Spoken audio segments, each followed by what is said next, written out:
आम्ही बोललो ना की त्यांनी चुकीचा पायंडा सुरू केलेला आहे. फक्त परिचारक द्वेष नसावा. आम्ही सुरुवातीला ते म्हणजे विकासाच्या कामातून विकासाला परिचारक द्वेष सभा होती, आम सभा नव्हती. म्हणजे हे कसं झालं, एखादा मनुष्य जर तिथं हजर नसेल तर तुम्ही गॉसिप करता त्याच्याबद्दल. प्रशांत मालक तिथं नव्हते आणि मुळामध्ये सीओला विचारायचं रे किती रस्ते मंजूर झाले, ही बोलायची पद्धत नाही अधिकाऱ्यांची. ते अधिकारी एमपीएससीची परीक्षा देऊन पुढे जात आहेत, तुमच्या घरातली गडी नाही.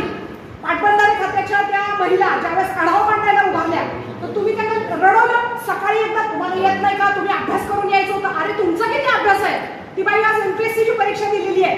महिलांशी बोलताना नीट बोला ना, अधिकारी आहे ती बाई, तुमच्या घरातली कामवाली नाही आहे. नाही, महिला आयोगाकडे जाणारच आहे माऊली, तो काही विषय नाही. आणि महिलांना जे ज्या पद्धतीने आमसभेचे अध्यक्ष बोलले होते त्या महिलेला ज्या मॅडमच्या भूमिका त्या मॅडमने अक्षरशः डोळ्यात पाण्यात होतं. त्या महिला असून त्यांना बोलल्याबद्दल आम्ही पहिल्यांदा त्या महिलेला बोलल्याबद्दल मी स्वतः आणि आम्ही पूर्ण परिचार पाटील त्या आमसभेच्या अध्यक्षांचा निषेध करतो. त्यांनी त्याचं वक्तव्य मागे घ्यावं, त्यांनी त्यांचं वक्तव्य मागे घ्यावं, महिलांशी सन्मानानं वागावं. मी बोलले होते त्यांनी मला बोललेलं नाही. विचार तुम्ही तुमचा कॅमेरा तपासा. त्यांनी मला लय वेळा खाली बसलं, हे विश्रांती तू खाली बस, तू खाली बस, हे विश्रांती तू खाली बस.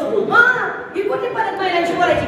आणि परिचारकांचं नाव घेतल्याशिवाय ते मोठे होतात हे त्यांना माहिती आहे. त्यामुळे ते परिचारकांचं नाव घेत होते.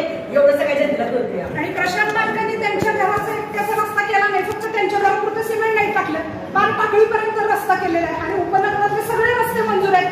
तिथं हे काय वरनं जाणार आहेत का, त्या रस्त्यावर जातीलच ना कधीतरी. त्यामुळे प्रशांत मालकांना टार्गेट करायचं. 10 वाजेपर्यंत महिला बसल्या, त्यांनी बोलायला संधी दिली नाही. 10 वाजेपर्यंत महिला बसल्या होत्या तरी त्या महिलांना बोलायला संधी दिली नाही त्यांनी. एवढा महिलांचा द्वेष केला त्या दिवशी. महिला आयोगाकडे आम्ही तक्रार करणारच आहे. महिला अधिकाऱ्यांशी दमदाटी करणे, हुज्जत घालणे, त्यांना तिथे टार्गेट करणे आणि दिवसभर थांबून घेणे आणि त्यांच्याकडनं आढावा घेणे. तुम्ही कार्यालयात जाऊन आढावा घेत नाही, 4 महिलांचा अपमान कशासाठी करतात. आम्ही या बाबतीत महिला आयोगाकडे तक्रार तर करणार आहे आणि आमदारकी रद्द व्हावी यासाठी पण माझे प्रयत्न राहणार.